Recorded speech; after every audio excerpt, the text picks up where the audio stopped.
Now, if we could get Claire Herbert to come up. She's the leading chair for our next session, which is about Island Lake. So everyone, Claire Herbert. Hi, so my name is Claire Herbert. I'm a graduate student at the University of Manitoba. It's okay. Yes. And my research is on water quality on lakes Manitoba, Winnipego, System, Waterhen, which we call the other Great Lakes. And we're also looking at using satellites to remotely monitor those lakes for the long-term health of them. And as you guys have seen already, so I'm going to introduce our first two speakers, and then we're going to save questions till all of our speakers have presented.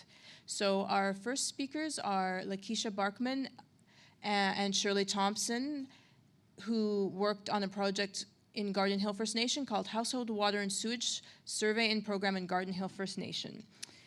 So Lakeisha is in her second year of the Engineering Access Program, and she's working towards entering the Civil Engineering Program at the University of Manitoba, which is very impressive to me because she says she really likes math, and I find math very challenging.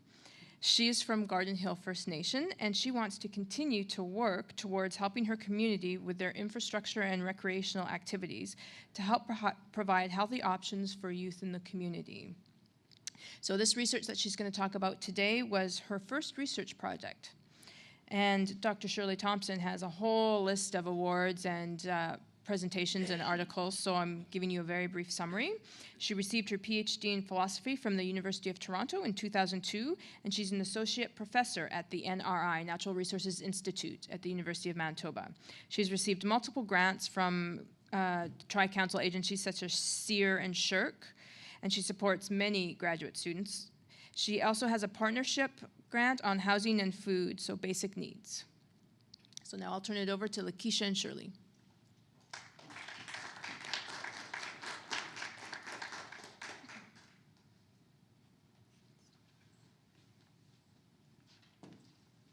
Thank you so much.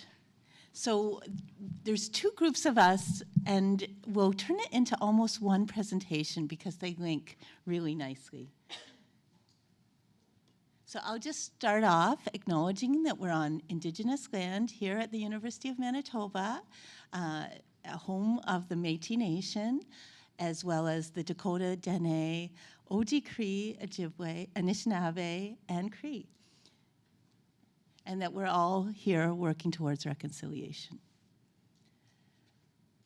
So I want to identify the two communities we'll be talking about are Island Lake communities. You've heard a little bit about Island Lake communities, that they have a population of 12,000. They're fly-in communities. There's no road. So you have to either take, in the winter, an ice road, if it's a winter like this one where the roads are good, the ice is good, or fly in. So it's very expensive to live, it's very expensive for housing, it's very expensive for food, and these are the issues that people deal with on a day-to-day basis. So I will start off with a video. It's a very short video, it's a 3-minute video looking at the housing situation. And you'll see very quickly, within the first minute, how housing is closely related to water and sewage.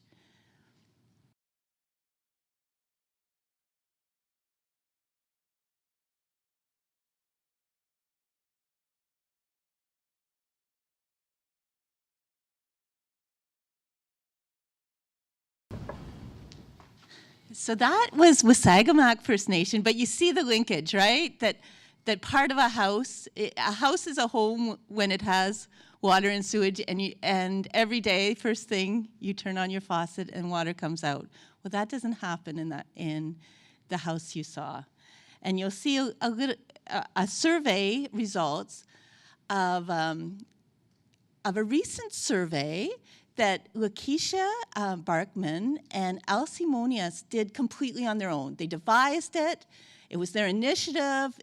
They funded it, nothing to do with the University of Manitoba until the very end stages. I only looked at secondary data, so I was not an instrument in any aspect of this, or either was University of Manitoba. It was a community-driven survey.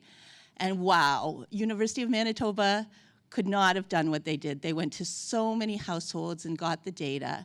And as a first-year university student, it's amazing. Lakeisha was the coordinator and made it all happen and put it into a database. And so we're just starting, actually. We just got the data in full, maybe 2 days ago or 3 days ago into the database. We had 250 in, and so we've just started on the descriptive statistics. We haven't done more detailed statistics. But Lakeisha is going to present the data, and you can see it's 384 households. So they walked door to door and got 384 households. It's about housing, because we're doing a housing program there, not just one project. It's a whole program that's going to fold out and upscale. And we want to talk about solutions, not just the problems. So they looked at the situation. They wanted the statistics, so they got them. And Lakeisha was the main driver in this. It wouldn't have happened for sure without her. So she's going to present that data. Hi.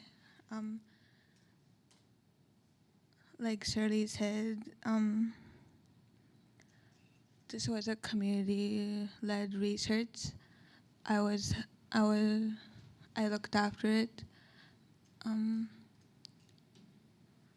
Sorry, I get nervous when I talk in front of a loud crowd.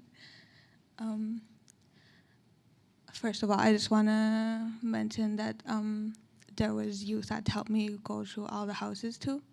So I just want to thank them too and acknowledge them. So the first graph, so water supply.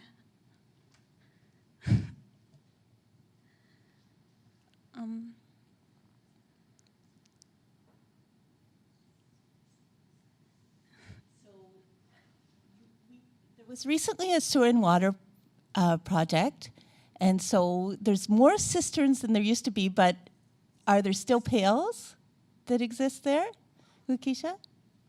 Some people are forced to use pails because they can't get the cisterns or the piped water, or their cisterns don't work anymore because they broke because of like frozen weather or just of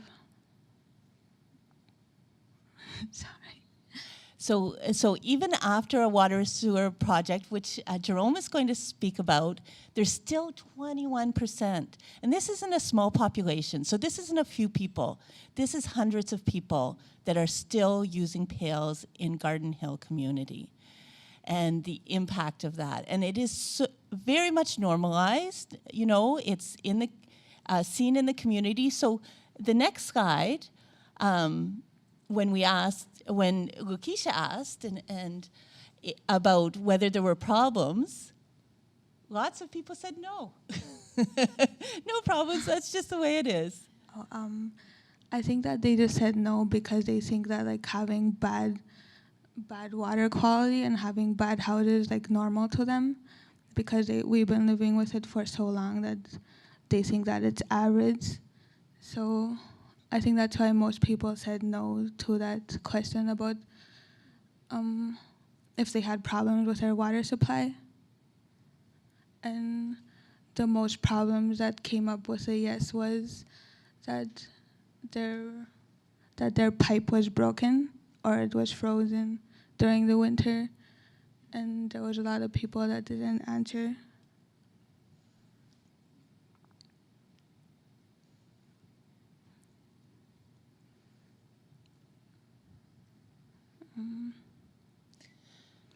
One of the problems with the delivery type is that the roads are bad in Garden Hill, and it's really hard to get the water checks going in there. Sometimes they get stuck, or because like mostly during the bad weather when it's raining, that's when they don't really come. And the other problem is that we have so limited water truck deliveries that and there's like a lot of houses that need water daily, and they can't come there all the time. So there's like a big waiting list just to get water.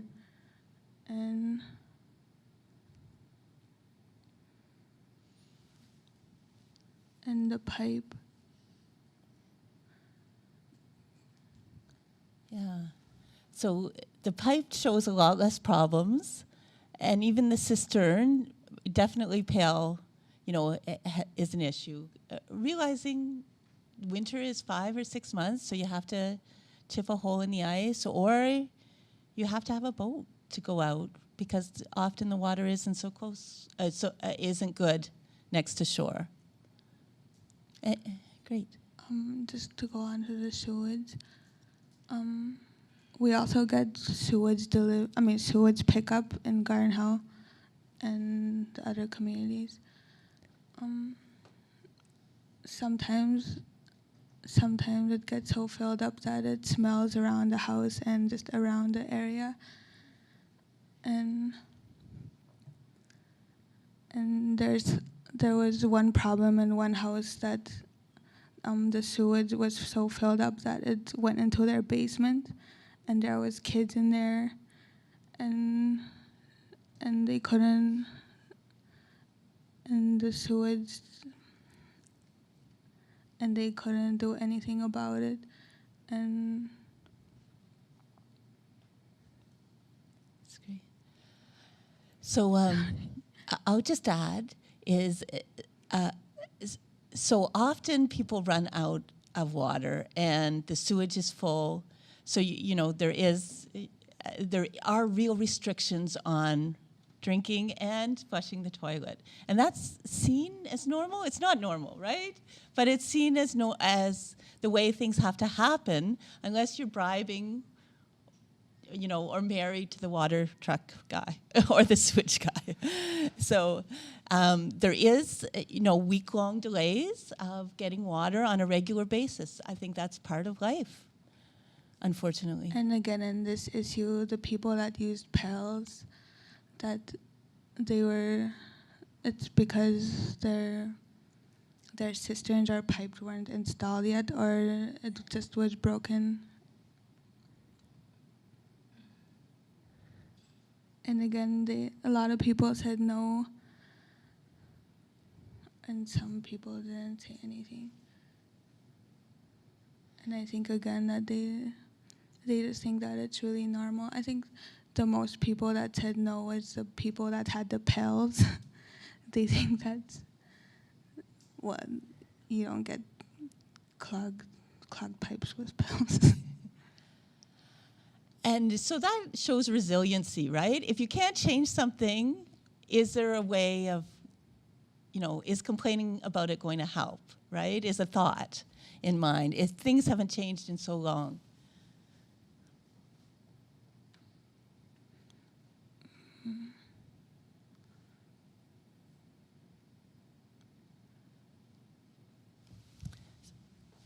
So similarly to the water, pipe looks really good compared to cistern and definitely to pail in terms of problems, which isn't unexpected, right? It's just unexpected that so many people would say it's okay dumping a pail every day.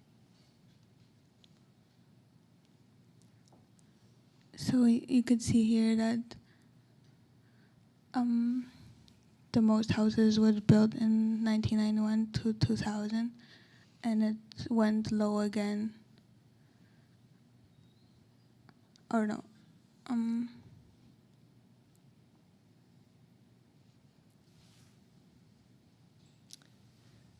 So I'll just add that there's been and I don't think it was mentioned, maybe it was mentioned in the video, is there has been third-party management. Many fly-in communities are third-party managed because it's so expensive to do everything. And there are time delays if you don't get things, if you order things on Winter Road, right? You pay for them early. So they're under co-management or third-party management in the last years. And as a rule, CMHC will not loan you money to build a house. that now CMHC is the Canadian Mortgage and Housing Corporation, and they're the only ones who lend money to buy houses, and very limited money, limited houses, not to deal with the housing crisis, just 6 a year for this huge community. But they haven't been giving that. So there's been no houses built in the last decade because you can't get a loan from the bank to build on First Nations. You can't get a loan from CMHC. So basically, few people could build a house out of their own pocket without any loans. So as a result, there have been no houses built, and there are families of four families living in one house. If you're under 35, 40 in Wasagamack, you're living with your parents, with your family. In some houses, even the houses of counselors, they have a family with kids in every room and their living room. So no matter whether and some of those have disabilities, so it's very complicated, very on top of it, each other, a high stress situation, but it does mean that you use a lot of water and you have a lot of sewage because you have a lot of people in your house as well, right? So there's a lot of wear and tear, there's a lot of increased need for water and sewage delivery as a result.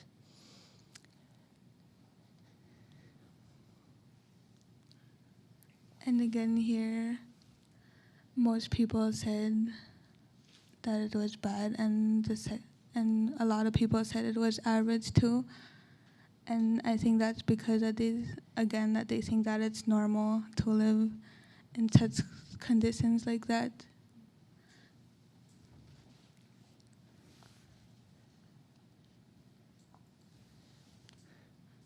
The survey also asked about their employment statuses. The employment and training wanted to know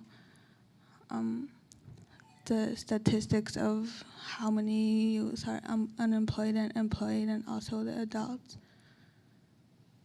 From ages 15 to 30, only 16% are employed, while the rest are unemployed, which is a lot because there's not much jobs out there or anything. There's not much jobs, and there's not much organized activities, recreational activities. Can you do it? And so this is showing how high unemployment overall. This is asking people in houses, but the highest group, even higher than elders who are retired, is youth. So there really needs to be youth programming, youth opportunities. It's so obvious from that slide. So, and there's tons more data that Lakeisha got. We couldn't put it all together. We couldn't correlate. We've kind of done some partial correlation and some statistical models, but we're not showing any of that today. So that's next year. And anything else you want to say, Lakeisha, for this part? You're going to help me with this second part too, right?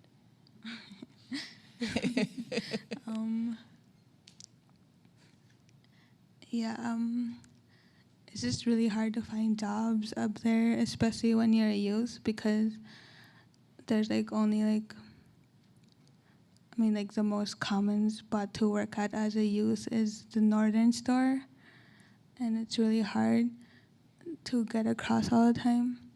So the northern store, the only store is on an island. So and it costs $7 to go across, or $5 now? $5 to go across. And $5 back, so $10. And the other jobs are for stuff that are really, how do you say it? High qualifications that youth don't have. And it's just really hard to find a job up there. Excellent. So Lakeisha asked me when I said we're going to talk about housing, and she goes, what does that have to do with water and sewage? You got to make this point really, really clear. And so housing is where we drink the water, where we have the baths, where we do everything, right? So it's completely, integrated into our thinking about hygiene, of health, and so, and you're going to see it in the water and sewage project retrofit work, is why when you have major need for repairs, are you just retrofitting and adding heating to a house that's crumbling and there's mold all over, right? It's you're working with a housing disaster, and you're just adding little tidbits that aren't going to provide a good life. So this whole thinking also, and we'll see other quotes about this, is that it's community economic development. This is something people can work at, youth can work at, and get jobs and get experience and get important skills and fitness. And it's important to health and education outcomes too. So I'm seeing the household as a key unit. That's like almost all development. This is our development organizations look at the household as where we grow, learn, and become, become. Next slide. Oh, sorry, go ahead. So just if we didn't get it, I'm showing you pipes, right? Now, they're hidden from our view, right? They're in the walls, so you don't see your pipes, but they're all around your house, and you have to consider that in the design of your house, where your pipes are going to be, right? And so they're integrated, and if you have problems with pipes, you're soon going to have problems with ceilings and roofs and stuff. So they're there, they're thoughtfully hidden, but we're going to kind of unmask that in this presentation to see that that's a component of the house. And something people have to learn as a part of a trades program, to have those expertise. In Garden Hill, you might have 2 trades journeyman person plumbers. So very few, and Wasagamack has 0. So that means you have to call in someone to get things done. And 0 electricians, which as an electrician, you need someone qualified to do this work or you won't get connected, right? So then you don't have power, right? Which the cistern runs on and all these things run on. So it's all kind of connected. I just wanted to add that to get education that we have to leave the community to, and it's really hard for our people because they get lonely out here, and that just results in them doing poorly, and they can't get the certificates and statuses to bring home those kind of positions like a journeyman, plumbers. And that's particularly true for Island Lake, where the first language is Oji Cree. Everyone speaks Oji Cree. You hear Oji Cree every minute. You're listening to the radio there mainly. And so English is very much the second language, where we don't, we don't have those supports at the university for English as a second language for First Nations. I don't think, from what I've seen. So Lakeisha gave me a great lead-in. So what we're proposing as a solution for this is to have a boreal home builders course. And I know South Indian Lake, maybe, or OPCN, some other communities had the Frontier Foundation, which was the Standing Tree to Standing Home projects. So they've been in 10, 11 communities, and they've always been successful at training people, but people have never got their apprenticeship, Carpentry 1 or Plumbing 1 as a part of it. So they've been very successful. People graduate, they log the houses, and we'll go through that. You can see the different parts of it. They're learning forestry, they're learning logging, they're learning to use local materials, right? And then they're building houses out of it. Now, there's lots of problems that are nothing to do with the logs or the houses. It's to do with the building code. CMHC will not allow unstamped lumber, even though this lumber is beautiful and straight and very, very dense because it grows very slowly. So Garden Hill was able to get a stamp, but the restrictions are so vast and the expense is so big that it really wipes out any possibility of a community sawmill for structural wood, which is ridiculous, right? And this has only been a recent change in the building code since, I'm gonna say 1989, but I could be wrong. It's really just been in the last 20 or 30 years. Before, in remote communities, in certain circumstances, that was justified. And it's totally justified to use local wood that's better than the stuff that you buy from the store here. And then you have to ship up, 15 hours, 20-hour roads. So this is looking at how to change policy and working to see if we can get that 3 words back in the building code, but also using local wood as for non-structural aspects, for actual walls like we have here behind us, right? Is, having a sturdier house when there's so many people in it. And those are mold-free, so water doesn't have the same impact on wood, and it absorbs and releases it, so it creates a really nice environment. Everyone loves living in a wood environment. And so this will be a 15-month course where logging and forestry is the first part, and learning how to use a sawmill and fix the sawmill, because that was a piece that was missing from Frontier Foundation and was seen as a real problem. And the second piece of this is building a business so that instead of a project, which the Frontier Foundation is building a business, so working with the community opportunity readiness programs to get a sawmill and house factory business. So they're not ordering from down south, the housing factories here, which is, why don't they have their own housing factories? So, and produce year-round. Next slide. So looking at integrated design, so thinking about the water up front. If we have cisterns, that's an issue. So let's see how much we can build on the pipe first, right? So, when we're going into these communities, we're saying, give us a couple of lots side by side to build, and but we need pipes. We need it to be piped in and out. Well, that's maybe not realistic for everywhere, but when we start to think about it, how are we going to include the cistern in a different way? A different kind of cistern. If you've been to Little Saskatchewan, the cisterns are right in front of the door, like you trip over them on the way to the front door.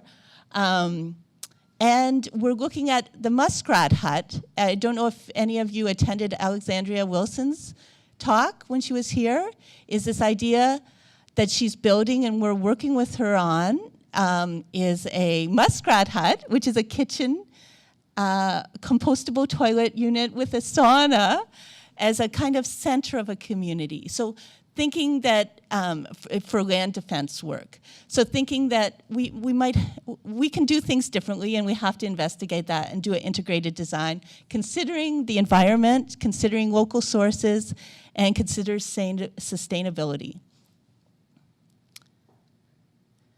And considering how different people have different definitions for home, right?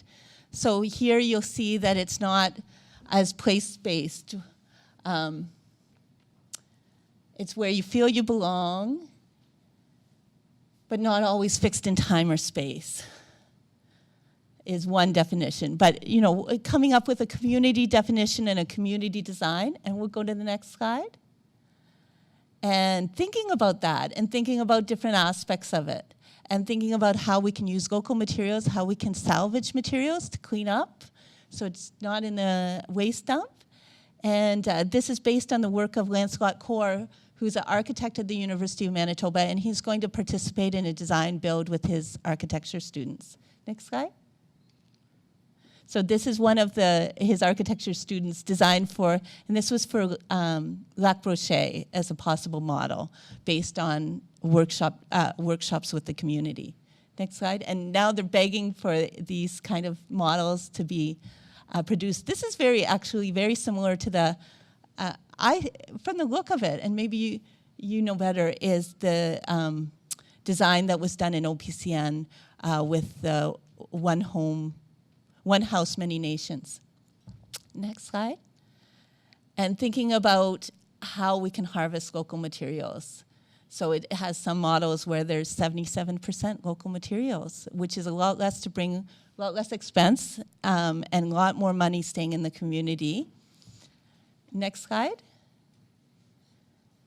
And the other aspect is, it's a big goal, but this is where our building code is going, and it's about time, is to a net zero, right? So that means lots of insulation in the roof. And in Europe, they're using alder, which is a wood we have, as insulation. That's their preferred environmental insulation. So we have lots of alder. It's called stink wood in these communities, right? It's not good for burning. It's not good for fires. So it's perfect for insulation. So why can't we use, have these nice thick, even double walls, and put alder as a product? There's curly wool. These products are available on the market. It's not a new thing. It's just getting them, using local materials and getting them here in Canada. They're not as much available. It's funny that they're in Europe and not here. So moving to net zero and realizing that I had to have water showing up again in orange, is water heating is a huge aspect of the electricity bill, right? So the bills in many communities are outrageous because there's very little insulation in the homes right now. But what would it look like if it was net zero, right? That means you pay nothing, because you're producing as much electricity as you're using. But at least get it to, for heating, that the house doesn't have to be heated on a regular basis. And we're seeing, not in the communities, the one thing that came out of Lakeisha's statistics, which floored me, is the houses that are the worst are the houses that are 5 years old. They have the most complaints, the 5 to 10-year-old houses. So it's not the older homes that are the problems. It's there's recently cheaply made CMHC houses that are showing up as the worst problems in these communities. So we have to design differently, and we're not doing that yet.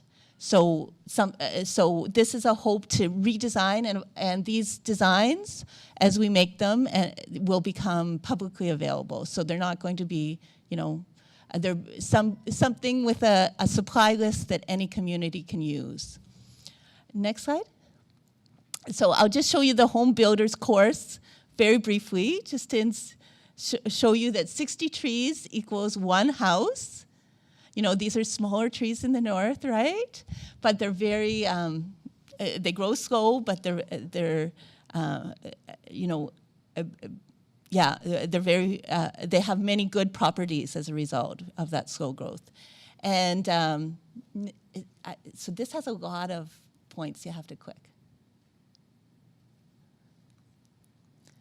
So this will be youth with chainsaws, learning chainsaw safety, learning how to frame houses, building houses, and timber frame, log, different ways of looking at it, and then getting a actual identified certificate. And who wouldn't, nobody in Canada is giving at any college a sustainable housing certificate. And when I talk to colleges, they go, well, every house is a sustainable house. Okay. You shouldn't have to use that word sustainable. But we all know that's not true, right? That there's major energy costs going in.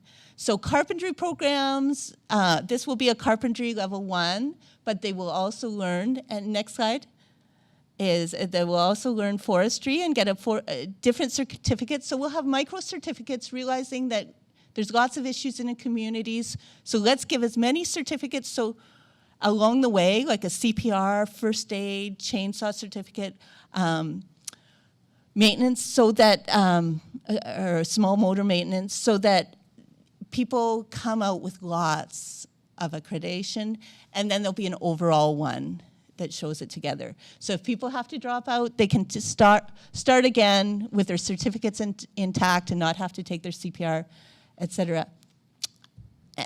So milling will be an aspect, and the idea is, definitely for the housing, but also the possibility, and this is the actual stamp that Garden Hill got. It's the only one for any community, a First Nation community or a community. It's really, graders are meant for big sawmills. So, okay, great. 1 minute left. So we're just gonna go foundations. So you can see it coming together. The house is building, framing, so these are the different components. Next one, finishing, and graduation. So the Frontier Foundation was there in 2011 and built 3 houses. It wasn't perfect because the electrical and the plumbing weren't in.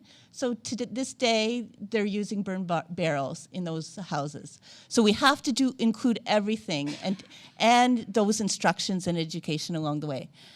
And I think that's the end for this slide. Anything you want to, and it can be done, this is quite old, like it's 7 years old, but the cost for building a 2-bedroom house was $48,000. That's not including labor, right? But because it's a youth employment program, it's working with the programs that are already in the community and apprenticeship in order to build those. So thank you. And we'll move to our other presentation. So I'm going to ask with this tobacco if Nora Whiteway will come up, and she'll be singing a couple of songs. One is the Turtle Song. So Nora Whiteway is an elder from Wasagamack, and a beautiful singer and drummer.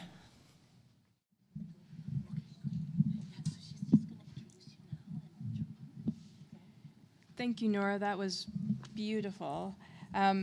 So Shirley did a great job of introducing Nora, and thank you so much for coming. And I'm just going to introduce the other speaker today, who's Jerome Harper. And Jerome has just finished year 1 at the University of Manitoba, and he's working towards entering the Faculty of Kinesiology. And one of the things he hopes to do with his degree is help his community with health issues such as diabetes. And Jerome is from Wasagamack First Nation, where we saw the video in the first place. So thanks for presenting today, Jerome.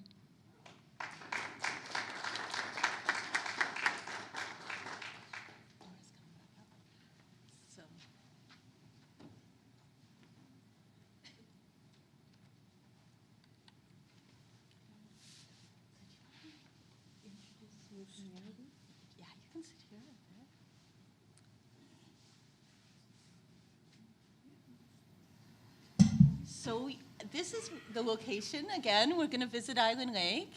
And Wasagamack is up in the right corner there.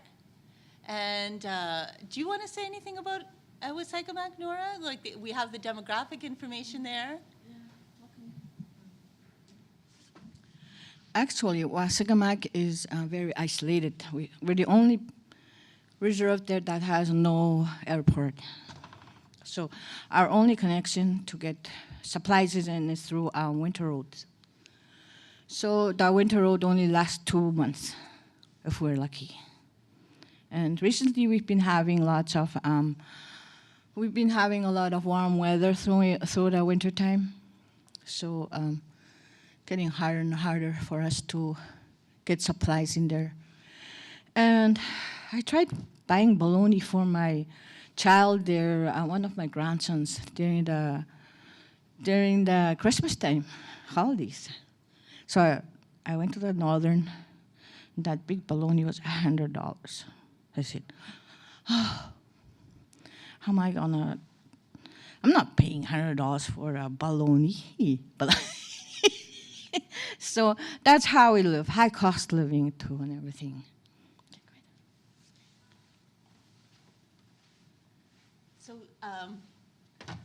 So Jerome is going to talk about this sewer and water and sewer project, which happened in all of Island Lake.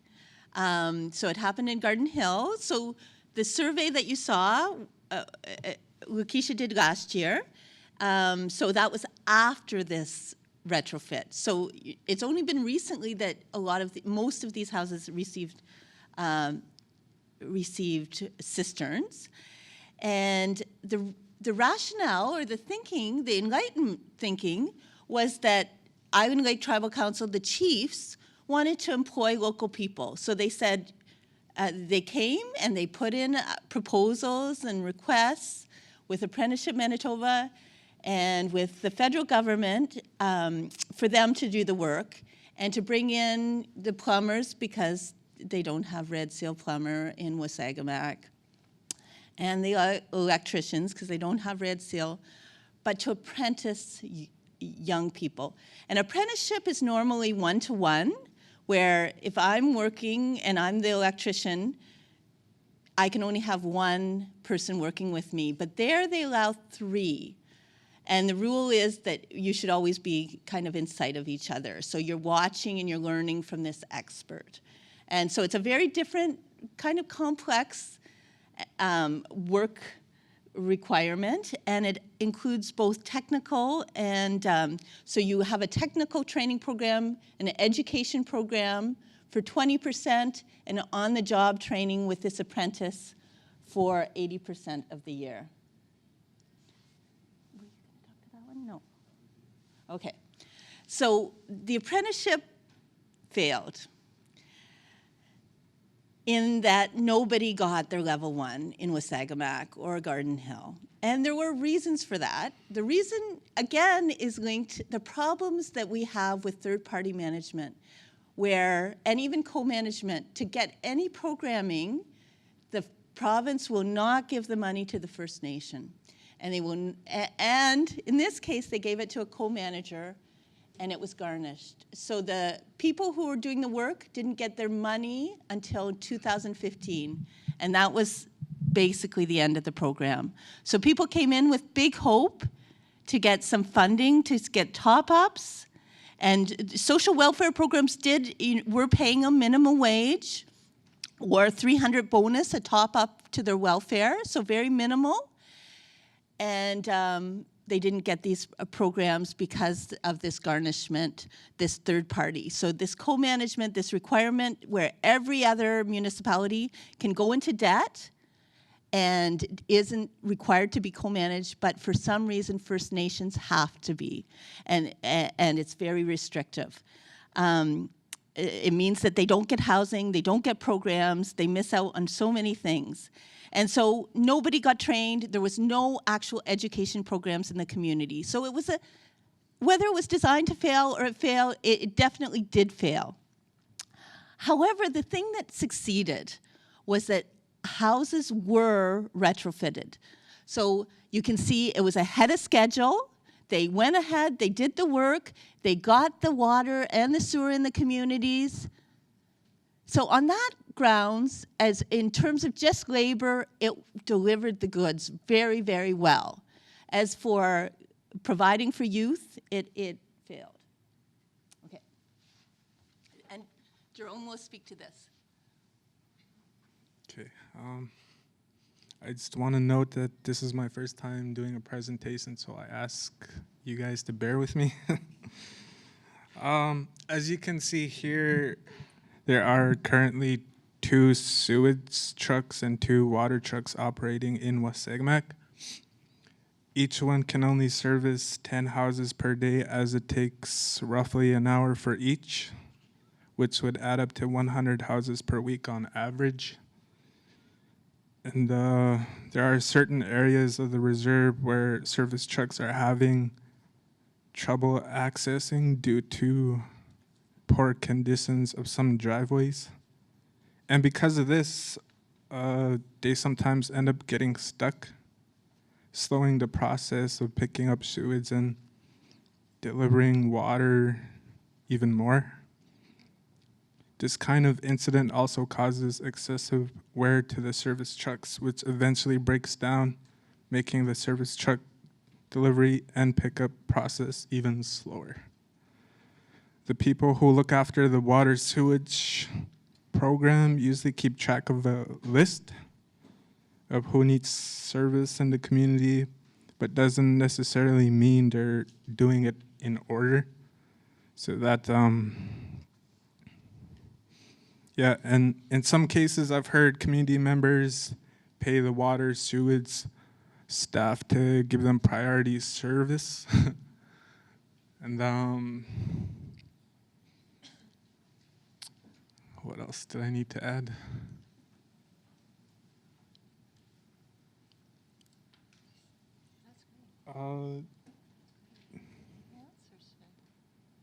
Yeah, I think I'm done here. And you can see here there's a list of people who have self-built houses and trailers that are not provided cisterns, and like they still use buckets and pails. And trailers and houses that were deleted from the project, no hydro and no S or CSA sticker according to housing stock count done by Bob Kimball. So you can see all these community members that have trailers and houses that were deleted from the project. I was wondering if you wanted to add anything, because Just maybe that the code, the building code is so restrictive, and if these are not up to building code, they.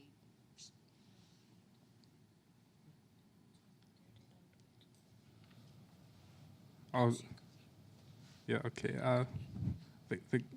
The codes are not met by the project, so I guess it gets deleted off of it. And, I don't know what else to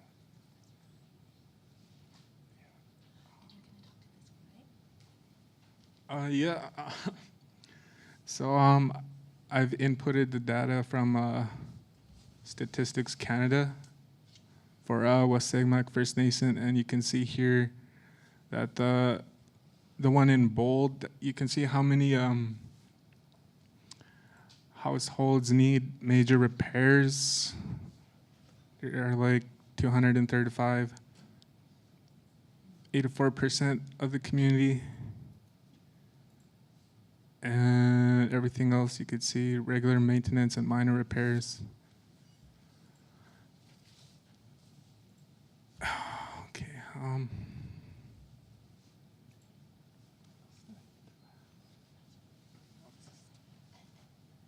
you're going to speak to this one too. Okay. That might work if you want to sit down. No, that's fine.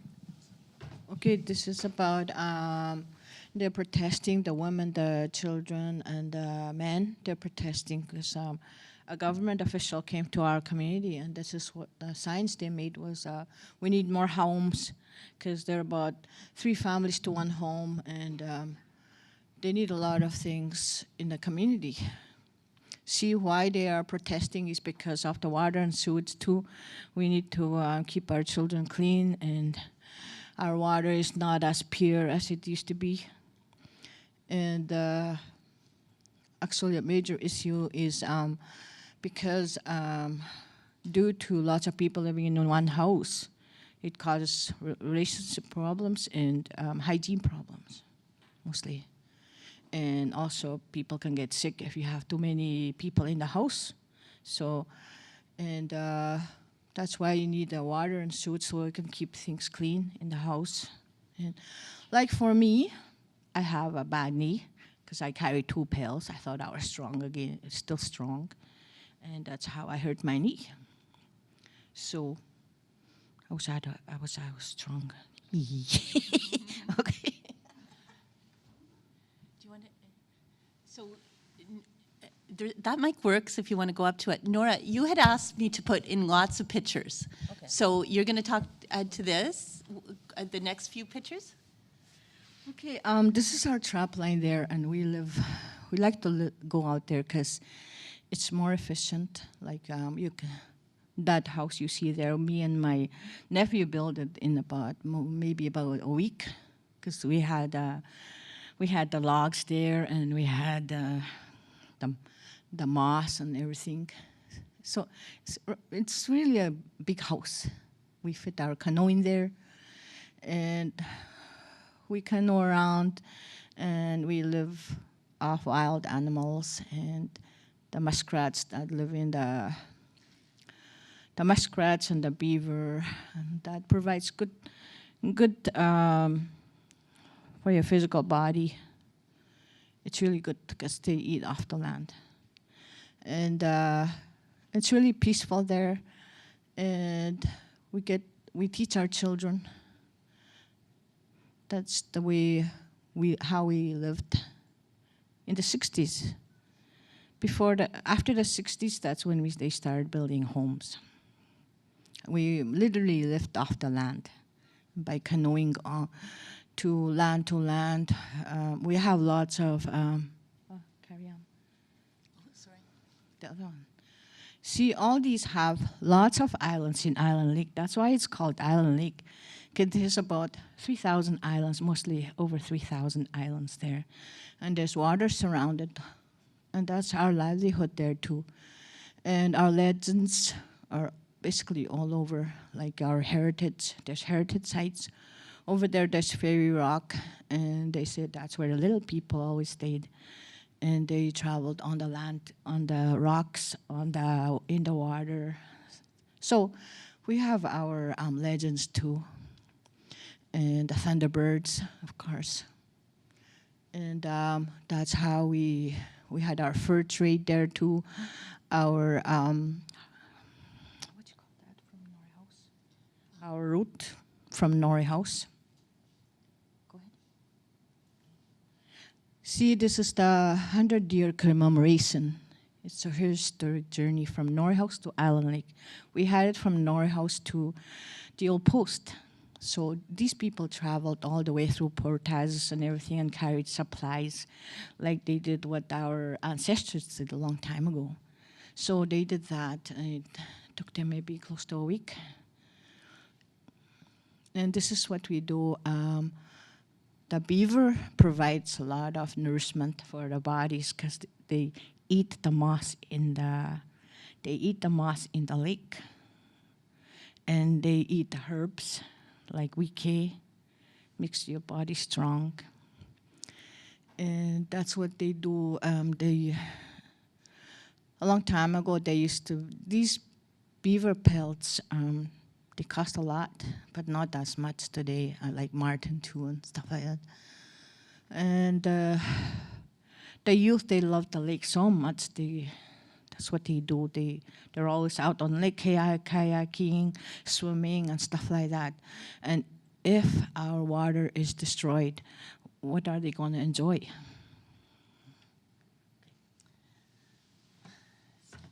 So thank you. So there's only a few slides left, talking about the fact that we see housing as part of a way to inject capital, to create economic development, to think locally, to create opportunities for jobs for youth, which are so needed in these communities, to provide training.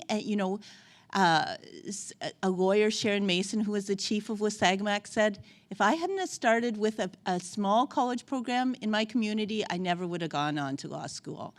So having first steps, having college programs, community colleges, community-based programming is so important. And we're seeing that happen in Ontario in many places where tribal colleges are being treated like university funding now. So what's going to happen here? Like, we're hoping some change has to happen. The youth really need some opportunities, and they're not having it right now. So this will provide capital, integrate with social and economic activities. And this kind of shows the paucity. This is in the Human Rights Museum. So you can see it's $79. It's from Wasagamack. It's for 20 years of treaty rights. 20 years of treaty rights, and they get $79. So go and look at it at the Human Rights Museums. As settlers hear so many myths about how everything's provided. Well, this is the provisioning, $79 for the whole community. And the goal here is to look at the land, the history of the land, and I don't know, maybe Nora wants to speak to this a little bit, is realizing, but prior to colonization, there was, and I'm going to try to say this properly, Mina Bimadiswin, and how can we return to that, right? How can people gain that? And looking at the resilience over time, and you can see every picture here is on the water, canoeing to get married, canoeing with or using sails, and going to Old Post.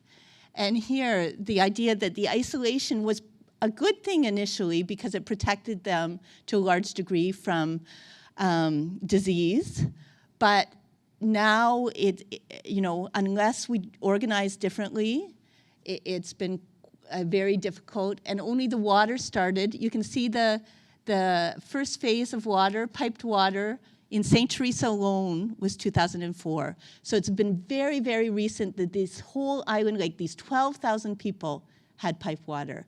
And you can see the evolution, and we're looking at the safe drinking water coming in 2010, and a future, seeing the past, present, and future of Mina Bimadiswin.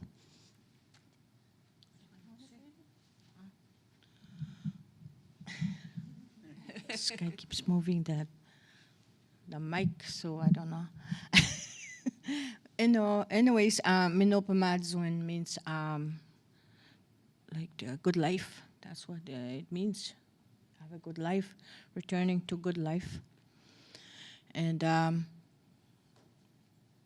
like I was saying, in the 1960s, that's when we were still living out there on the land. And my parents traveled by canoe all the time on the water.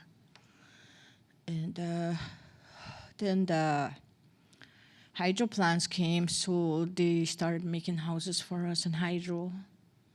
And that's how we got our hydro at that time.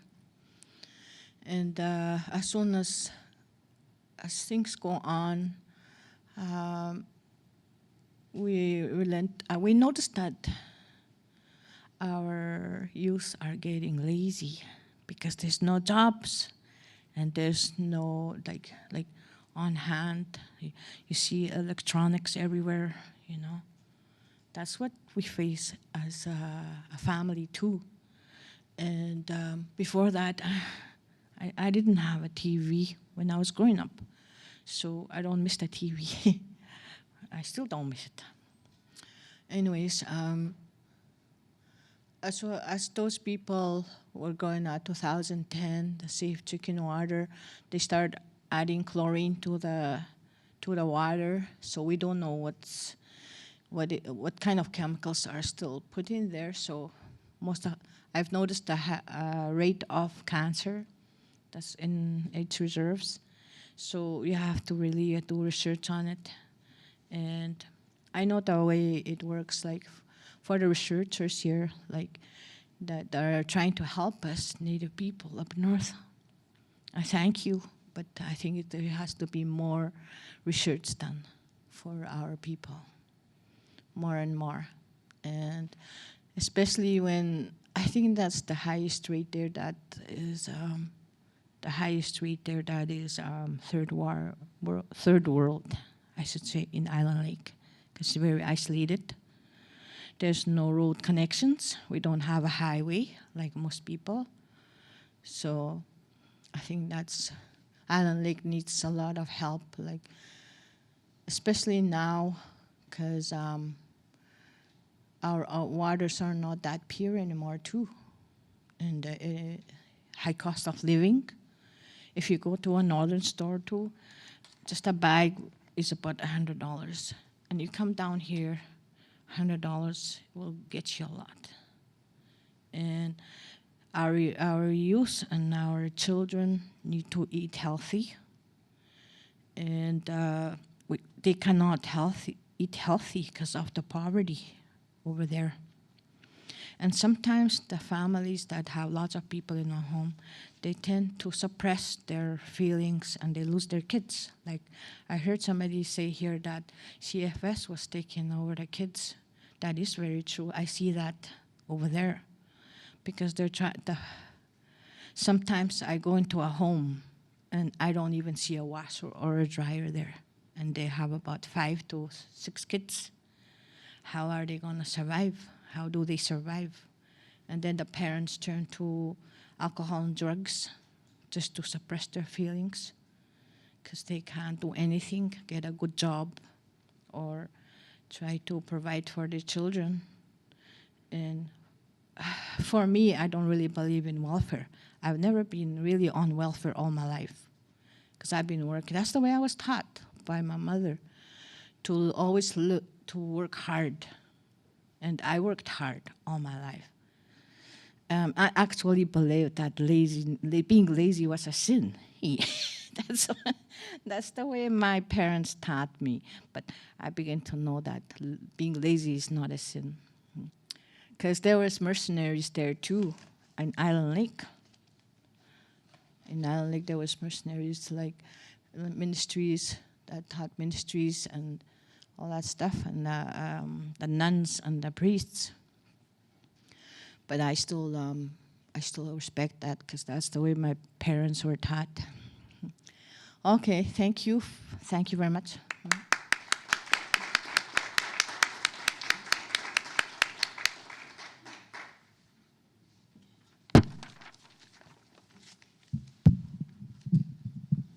So I would just like to thank personally Lakeisha and Jerome. You guys did a wonderful job on your presentations. Could we all just give them a round of applause? And then also thank you to Shirley as well as Nora. She sung a beautiful song, and I think we should all be very grateful for that.